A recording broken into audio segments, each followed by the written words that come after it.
Bismillah, alhamdulillah, wassalatu wassalamu ala rasulillah Muhammad ibn Abdillah wa ala alihi wa sahbihi wa man tabi'ahuda amma ba'd. Fa inna asaqal hadis kitabullah ta'ala wa khairul hadi hadi Muhammadin sallallahu alaihi wasallam wa syarrul umur muhdatsatuha wa kullu muhdatsatin bid'ah wa kullu bid'atin dhalalah wa kullu dhalalatin finnar. Qala Allah ta'ala wa idh qala Luqmanu libnihi wa huwa ya'iduhu ya bunayya la tusyrik billah inna syirka la dzulmun adzim. Wa wasainal insana biwalidayhi hamalathu ummuhu wahnan ala wahnin wa fisalu fi amaini aniskulli wa liwalidayka ilayyal masir wa in jahadaka ala an tusyrika bima laysa laka bi'ilm fala tuti'huma wa sahibhuma fid dunya ma'rufa wattabi' sabila man anaba ilayya. Sadaqallahul aliyyul azim. Bapak-bapak dan saudara-saudara yang dirahmati Allah, terutama Sohibul Bait, Sohibul Hajat, Bapak Arif Rahman dan keluarga besar dari Al-Maghfurlah, Bapak Haji Ahmad Hadi. Alhamdulillah pada malam ini kita bisa hadir di majlis ini dalam rangka pertama adalah haul Al-Maghfurlah, yaitu Bapak Haji Ahmad Hadi bin Haji Mahari dan besan beliau yaitu almarhum Sang Wahyu bin Suradi Bau Prawiro. Sekaligus juga cucu beliau nanti akan dihitan putranya Bang Aan, yaitu satu Azam Hadi, yang keduanya Ahmad Zaki. Ya, karena itu kita diminta doanya agar acara hitanan nanti berjalan lancar, tidak ada halangan apa-apa, ya, dan juga anaknya dijaga oleh Allah, kemudian cepat sehat. Bukan saja fisiknya dijaga, juga adalah jiwanya oleh Allah. Ala hadiniyah nas'alullah ijabah bisyafa'atil fatihah. A'udzubillahi minasyaitonir rajim. Bismillahirrahmanirrahim. Alhamdulillahi rabbil alamin arrahmanir rahim maliki yaumiddin. Iyyaka na'budu wa iyyaka nasta'in ihdinas siratal mustaqim siratal ladzina an'amta 'alaihim ghairil maghdubi 'alaihim waladdallin. Amin. Bapak dan saudara-saudara yang dirahmati Allah, di awal saya sudah membacakan beberapa ayat, yaitu surat Luqman. Ini tentang wasiat atau pesan dari Luqman Al-Hakim yang hidup di zaman Nabi Daud ini, ya. Jadi dalam kisah itu, Pak, Luqman Al-Hakim ini itu punya anaknya bandel. Ya, anaknya buadung. Itu tuh. Sementara bapaknya ahli hikmah. Ada yang menyebut Luqman Al-Hakim ini adalah seorang nabi, tapi bukan rasul. Ya. Tapi bapaknya nabi, anaknya buadungnya luar biasa gitu, gagah beres. Nah ini. Ya Allah. Jadi jangan dikira kalau bapaknya nabi, anaknya pasti beres semua. Enggak, Pak. Ya. Ada nabi, anaknya enggak karuan. Nabi Nuh. Ya kan? Anaknya kafir. Marimullah. Malah ada bapaknya kafir, enggak karuan-karuan lah kafirnya. Musuhnya nabi. Anaknya dia sangat dicintai oleh Nabi Muhammad SAW, yaitu sahabat Ikrimah. Ikrimah ini bapaknya Abu Jahal. Bukan Ikrimah bapaknya Abu Jahal, bapaknya Ikrimah Abu Jahal. Jadi bapaknya enggak beres, anaknya sahabat Nabi. Abdullah bin Ubay bin Salul, gembong munafik Madinah, Pak. Tapi punya anak namanya Abdullah, ya. bin Abdullah bin Ubay bin Salul, sahabat Nabi SAW. Jadi kebaikan orang itu nggak bisa diukur oleh keturunan. Ya, makanya Allah memberikan garis inna akramakum indallahi atqakum. Yang paling takwa, yang paling mulia di sisi Allah bukan kiai, bukan habib, bukan ustadz, tapi siapa yang paling bertakwa kepada Allah, itu yang paling mulia. Bapak dan saudara yang dirahmati Allah, nggak berasa ya, perasaan baru kapan ini sudah haul, ya. Nah, selanjutnya saya mengingatkanlah kepada yang hadir yang masih pada punya orang tua. Nah, manfaatkan waktu ini. Ya, karena ini pusaka yang luar biasa. Keramat yang paling keramat itu orang tua. Orang banyak ziarah kemana-mana ke malam wali. Tapi sementara yang paling keramatnya sendiri enggak diziarahin. Ini kan keliru jemaah ya. Ya Allah.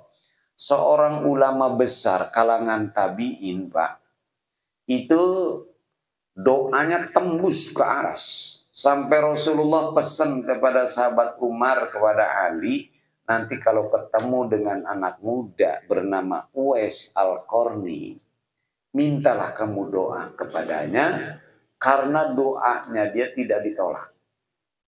Apa yang menyebabkan Uwais Al-Qarni itu jamaah Allah mendapatkan kemuliaan luar biasa di sisi Allah, sampai Nabi Muhammad nyuruh sahabat Umar, Pak, sahabat Ali yang disebut Babul Ulum, itu suruh minta doa sama Uwais Al-Qarni.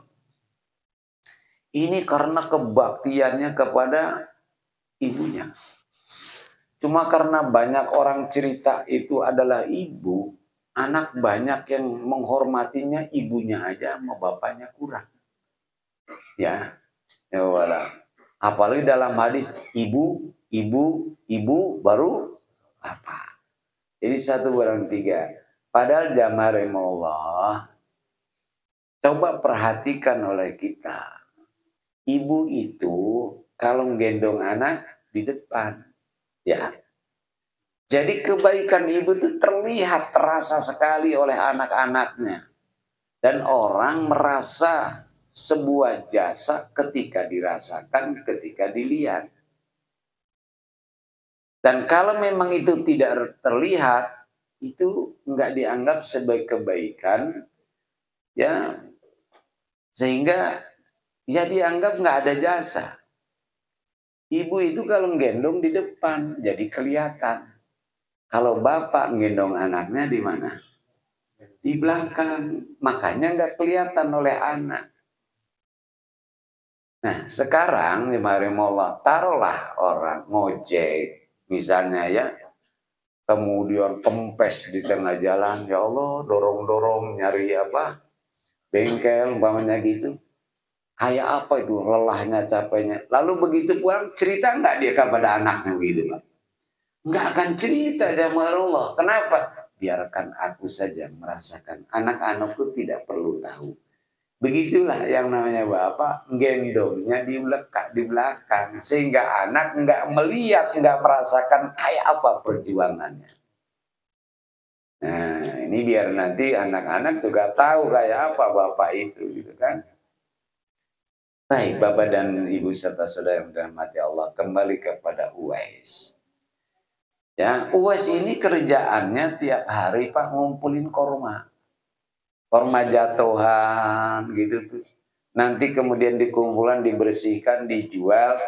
Hasilnya sepertiga disedekahkan, sepertiganya buat makan, sepertiganya diberikan kepada ibu. Dan dia selalu mengutamakan ibunya. Sampai suatu hari Uwais ini ngomong begini, Ibu, apakah ada sesuatu yang ibu inginkan? Ya, katakanlah Bu, kalau Uwais bisa, akan Uwais lakukan. Akhirnya kata ibunya, iya Uwais, ibu itu berharap pingin sekali sebelum ibu mati, ibu pingin melaksanakan ibadah haji. orang miskin tinggalnya di Yaman. Ya, awas jangan dijadiin dalil tuh Yaman tuh miskin. Bukan begitu Pak ya. Orang miskin kebetulan Yaman US ini tinggalnya di Yaman karena orang Yaman Pak. Luar biasa ini US ini. Lah sekarang nggak punya apa-apa, emaknya pingin haji. Sementara dia tidak bisa diam kalau keinginan ibunya belum terwujud. Mau diiyakan dia ya, di mana kemampuan dia. Tapi nggak harus ibu katanya sebelum meninggal keinginannya harus aku penuhi. Cuma bagaimana caranya? Akhirnya dia beli anak sapi, Pak. Ya, beli anak sapi. Tiap hari itu sapi digendong, Pak. Di sini di pundaknya. Naik ke bukit, gitu. Naik, turun lagi, naik lagi. Begitu tiap hari. Mungkin kata masyarakat, kumat beda katanya di bocah. Ya, karena mereka nggak tahu lah sekarang anak sapi kok digendong-gendong Pak. Siapa yang bilang itu orang waras? Dan itu dia lakukan selama 8 bulan. Bayangkan kalau udah 8 bulan anak sapi segede apa jadinya Pak. Begitu aja naik ke apa namanya. Makanya badannya wes. Kalau sekarang di kita mungkin kayak Ade itu tuh. Siapa? Ade Rai. Wah ya. Jadi begitu rupanya dia olahraga Pak. Ya. Merasa dia mau bawa ibunya pergi haji nggak punya duit. Jadi bagaimana? Digodain badannya. Begitu sudah merasa yakin dia kuat. Dia bawa ibunya, ibu. Ayo katanya ibu pingin haji. Iya nak. Ayo. Jadi ibunya ditaruh di sini. Itu jadi pergi dari Yaman jalan kaki sambil bawa ibunya.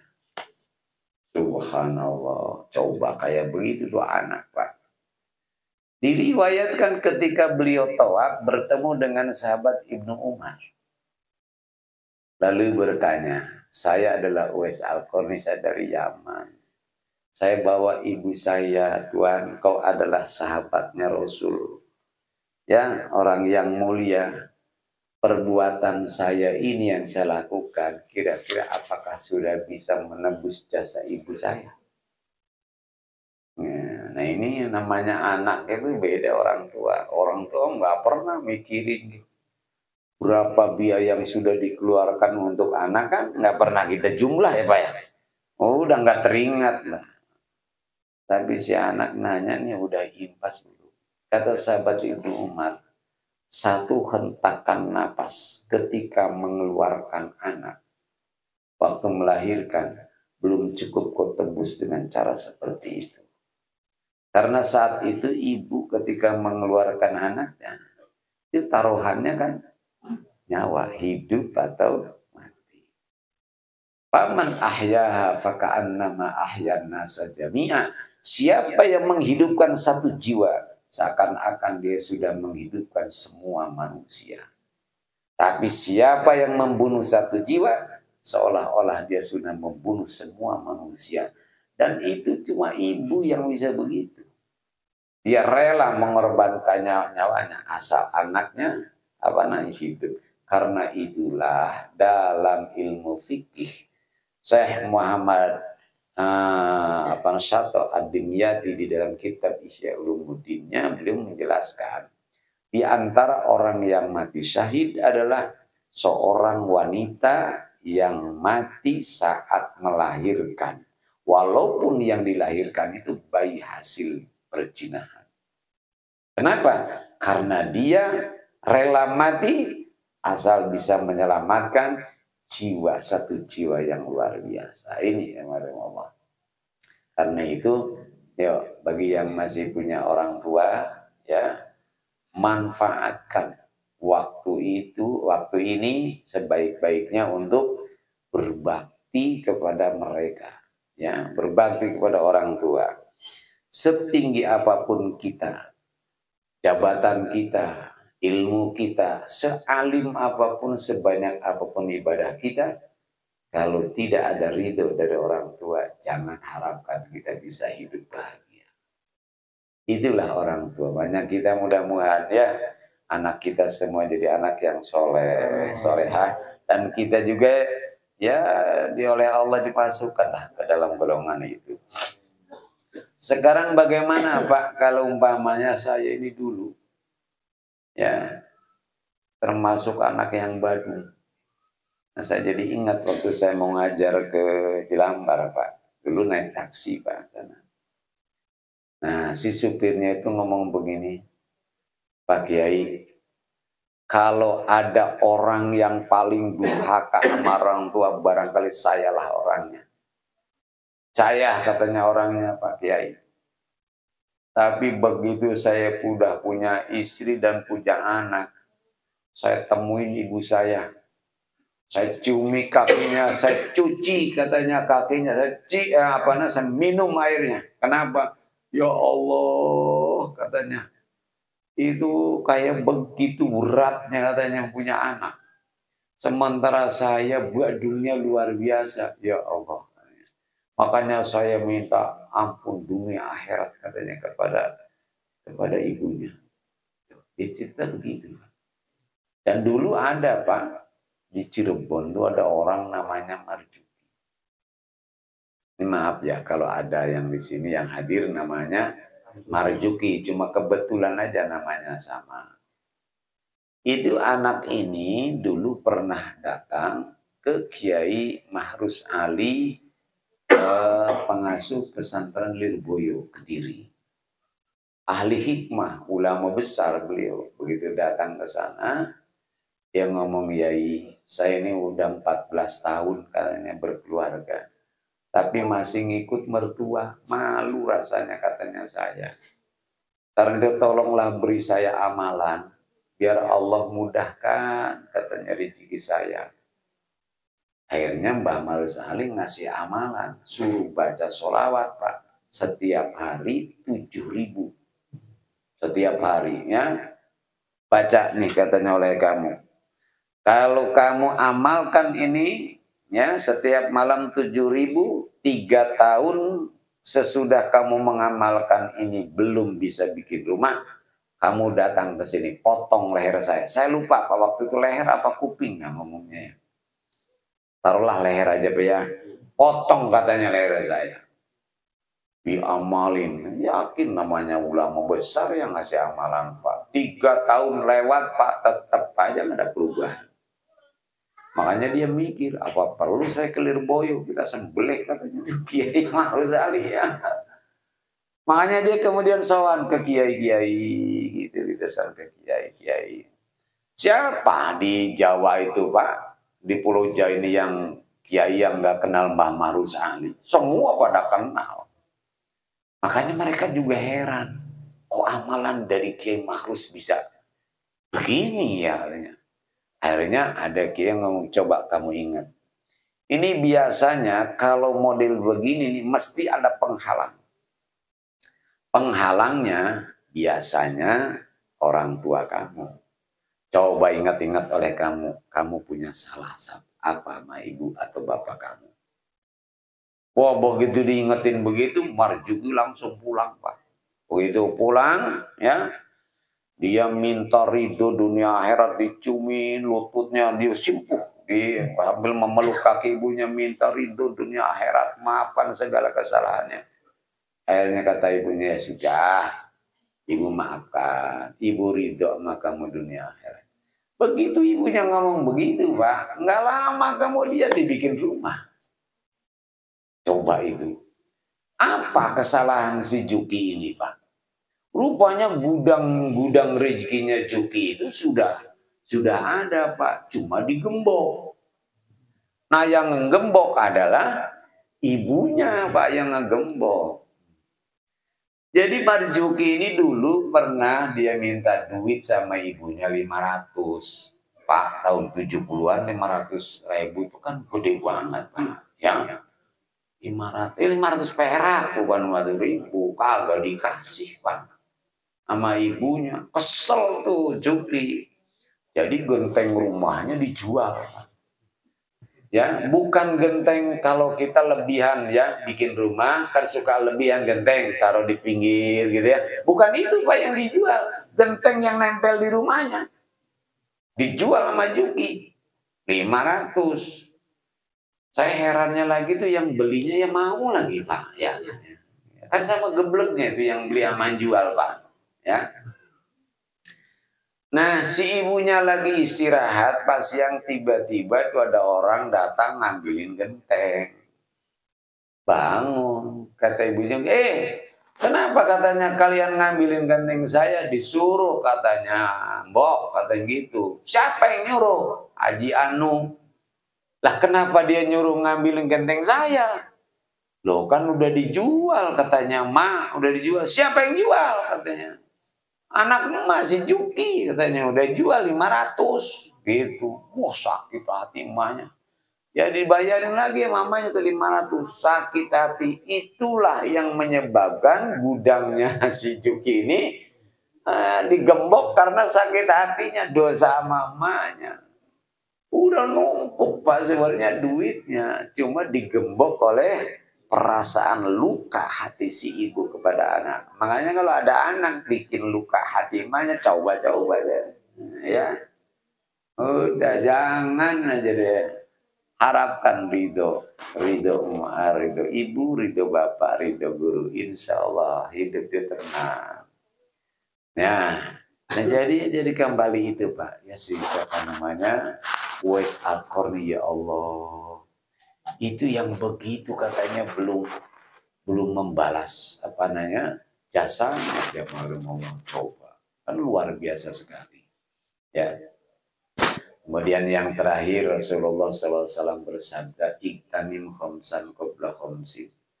Penggemar Roma Irama apal banget ya.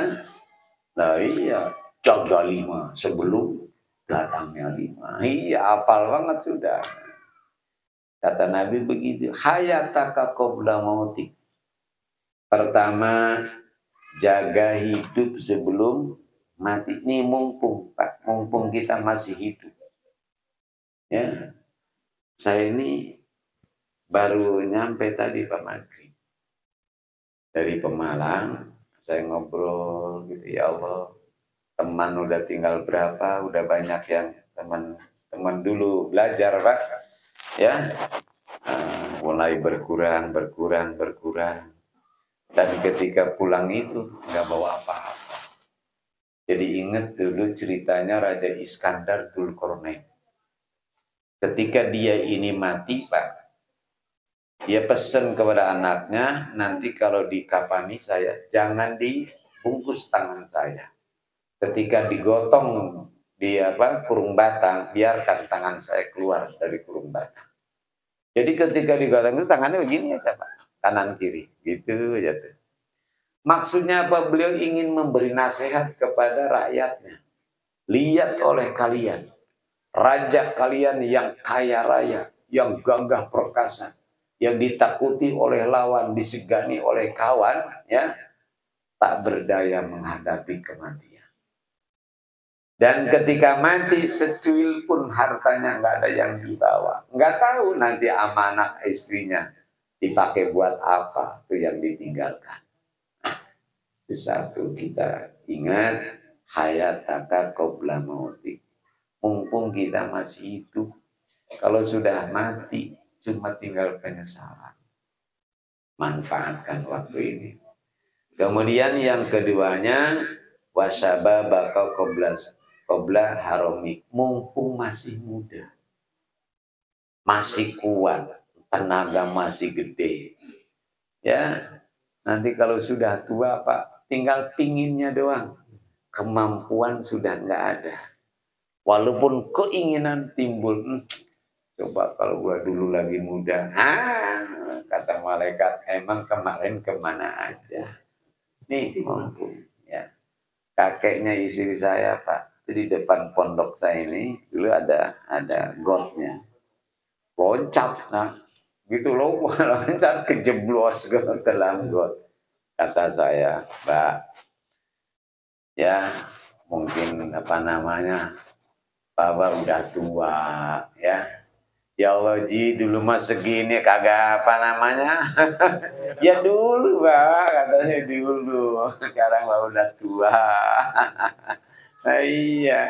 Ya semangat kemauan doang yang gede Pak, kemampuan yang nggak ada. Makanya mumpung kita masih mampu sekarang, ayo. Ya, itu masa datang masa muda. Kemudian wasihataka qabla sakomik. Mumpung kita sehat. Ya, manfaatkanlah waktu. Ya, sebelum datangnya sakit. Nanti kalau sudah, iya, ngelonjor aja ya Allah. Iya. Allah kalau saya sehat. Sehat. Emang kemarin-kemarin ya. Saya habis khutbah Allah di satu masjid. Saya lihat ada orang dorong kursi roda.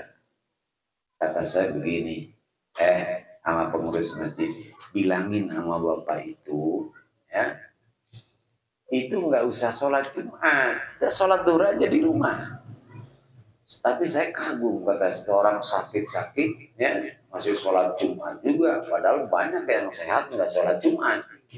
Makanya saya bilang, bilangin nggak wajib sholat Jumat, sholat duhur aja. Kata pengurus, tapi Pak Ustadz kalau lagi sehat sih nggak pernah sholat Jumat. Kata saya ada aja. Nah ini, jadi saya ingat kata Nabi SAW, kamu jangan menjadi salah satu di antara 4 orang ini. 1, iman di waktu sehat, kufur di waktu sakit. Yang kedua, jangan kamu iman di waktu sakit, kufur di waktu sehat. Ya. Yang ketiga, jangan kamu beriman di waktu kaya, di waktu senang, kufur di waktu miskin. Yang keempatnya, jangan kamu beriman di waktu di waktu miskin, kemudian kufur di waktu kaya. Tapi istiqomah itu ya. Qul amantu billah mustaqim. Jangan sampai situasi dan kondisi mempengaruhi keinginan kita. Nah, yang keempatnya jaga jaga sempat sebelum datangnya sibuk. Emang kalau bicara waktu sih siapa sih yang nggak sibuk? Ya, siapa yang nggak sibuk? Semua orang sibuk. Allah. Nah, yang terakhir, jaga kaya sebelum datangnya miskin. Mumpung kita masih bisa sedekah, ayo. Sebelum datangnya waktu, di mana pada waktu itu kalau sudah datang, dan kita nyari orang menerima sedekah, nggak ada yang menerima. Kenapa? Orang kaya semua nantinya. Udah repot nantinya kalau sudah seperti itu. Ya karena itulah, maka begitu pentingnya waktu, sampai Allah menjadikannya nama sebuah surat, wal asr, demi masa, kan gitu ya. Itu menunjukkan waktu itu begitu berharga. Wal waktu asmanu minad dahab, waktu itu lebih berharga daripada emas. Mudah-mudahan ya waktu yang tersisa buat kita, entah tinggal berapa ya, itu benar-benar bisa kita manfaatkan, kita isi dengan sebaik-baiknya, ya sebagai bekal kita menghadap nanti kepada Allah Subhanahu wa Ta'ala. Kali inilah yang dia sampaikan, ya. Akhirnya marilah kita memohon kepada Allah. Sebelum doa ini, Rahman kan putrinya yang anggota Wara sedang dinas di Makassar, mohon doanya dikuatkan. Dikuatkan Allah. Iya ya. Baiklah jemaah Allah gitu ya. Jadi tadi putranya Bang Aan itu mau dihitan.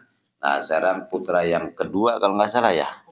Iya, putri yang keduanya Bapak Arif Rahman sedang dinasnya di Makassar di sana. Karena itu kita mohon agar Allah Subhanahu wa Ta'ala menjaga beliau ya, memelihara fisiknya juga jiwanya, dijauhkan dari segala bencana, kemudian dilindungi dari segala pandangan dan niat yang tidak baik, baik dari bangsa manusia maupun bangsa jin. Allah selalu melindunginya. Ala hadiniyah nasallallahu ijabah. Al-Fatihah. A'udzu billahi minasyaitonir rajim. Bismillahirrahmanirrahim. Alhamdulillahirabbil alamin. Iyyaka na'budu wa iyyaka nasta'in.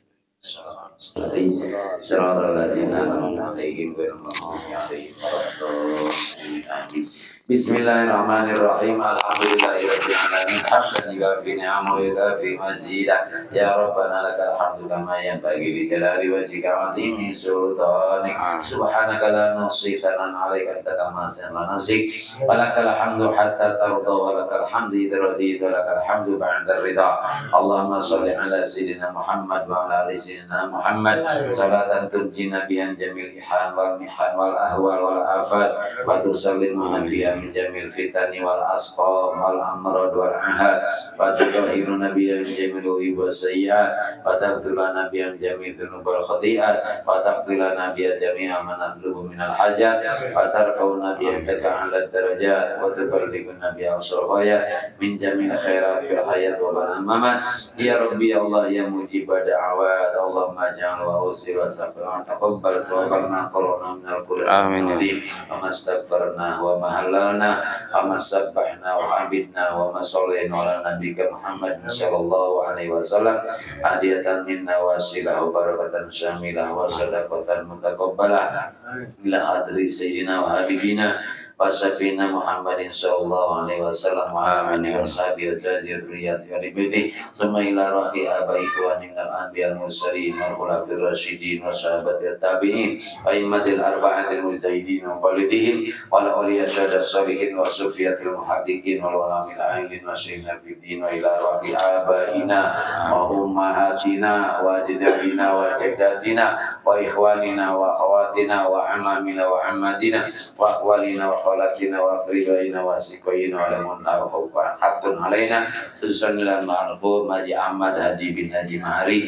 wa Haji Mahari bin Niman wa Haji Halimah binti Salim wa Rasan Mansur bin Safji wa Haji Maimunah binti Haji Mahari wa Utikah binti Obos wa Keman bin Tarmad wa Agung Suseno bin Suhani wa Hewang Kes binti Rosad Mansur wa Roni Iskandar bin Keman wa Maria binti Haji Mahari wa Muhammad bin Haji Mahari wa Sang Wahyu di Harjo bin Suradi Bau Prawiro wa Sus Mari binti Sukandar Prawiro Suwarno wa Indra Wahyono bin Sang Wahyu di Harjo wa Agi Supriyono bin Doyo Suwiryo wa Selamat Rahmir bin Sastro Wiryo wa Rohimah binti Gusim wa Yuyun Junaini binti Selamat Raharjo wa Mursalim bin Haji Minan Carlin wa Dewi Suparti binti Sarjono Marto Diwiro wa usulihim wa furuhim wa azwajim al-mu'minin minhum wal-muslimin wa jami' amwati hadil balai muslimin wal-muslimat wal-mu'minin wal-mu'minat Allahumma gfir lahum warhamhum wa'afim wa'afu'anhum Allahumma anzil rahmah wal-maghfirah wa ni'mah alaina wa alaihim wa ala jami'il kubur minal muslimin wal-muslimat wal-mu'minin wal-mu'minat Allahumma ankulhum min dikil luhud wa marati'ituhu ila jannatil khulud fi sidrin makhdud atalhim mamdud ma'al muqarrabin asyuhud wa ruka'in sujud al-mufina bil'ud ya ghafuru ya wadud Rabbana taqabbal minna du'ana wa raja'na sayra amalina birahmatika ya arhamar rahimin Rabbana atina fid dunya hasanah wa fil akhirati hasanah wa qina adzabannar wa sallallahu ala sayyidina Muhammadin wa ala alihi wasallam subhana rabbika rabbil izzati amma yasifun wa salamun mursalin alhamdulillahi rabbil alamin al-Fatihah. A'udzu billahi minasyaitonir rajim. Bismillahirrahmanirrahim. Alhamdulillah rabbil alamin arrahmanir rahim maliki yaumiddin iyyaka na'budu wa iyyaka nasta'in ihdinas siratal mustaqim siratal ladzina an'amta 'alaihim ghairil maghdubi 'alaihim waladdallin. Allahumma inna nas'aluka bihaqqil Fatihah wa sirril Fatihah wa bi jahi man unzilat ilaihil Fatihah an taftah lana abwabal khair wa an tu'tina kulli khair wa an tatafadhala alana bi kulli khair wa an taj'alana min ahlil khair wa an tu'amilana mu'amalataka ala ahlil khair wa an tahfaz abiyadana wa abdana anfusana alana min kulli mihnatin wa fitnatin wa busin wa dhair innaka waliyyu kulli khair wa muti kulli khair mutaqabbalun bi kulli khair da'awahum bi subhanakallahumma wa tahiyyatuhum bi salam wa akhiru da'wahum alhamdulillahi rabbil alamin. Baiklah Bapak jamaah sekalian, dengan selesainya pembacaan doa maka